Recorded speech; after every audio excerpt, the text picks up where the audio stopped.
চাকরি জীবনে corporate politics একটা নোংরা খেলা। এই খেলাটা মূলত অফিসের চেয়ার না, এখানে যুদ্ধটা মূলত ক্ষমতার। বাংলাদেশের কর্পোরেট জব মানে যে শুধু 8 ঘন্টা জব তা নয়, এর বাইরেও রয়েছে এক অদৃশ্য লড়াই, যার নাম কর্পোরেট পলিটিক্স।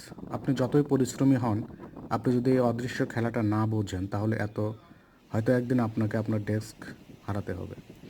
কর্পোরেট পলিটিক্স মানে হচ্ছে অফিসের ভিতরে গোপন এক ধরনের চক্র, সিনিয়রদের মন জয় করার মতো নোংরা খেলা, অন্যকে নিচে নামিয়ে নিজে উপরে ওঠার নোংরা চেষ্টা, ভালো পারফরমেন্স করলে যে প্রমোশন হবে এই মিথ্যাটাকে ভাঙার বাস্তবতা।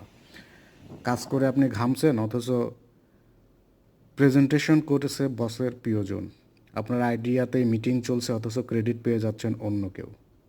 বসের সঙ্গে নিয়মিত চা খাওয়া, পার্সোনাল জীবনের খোঁজখবর নেওয়া, উপহার দেওয়া, বসের পরিবারকে সময় দেওয়া, বসের বাসায় বাজারঘাট করে দেওয়া, এসব এখন অনেক প্রতিষ্ঠানের নীরব যোগ্যতা।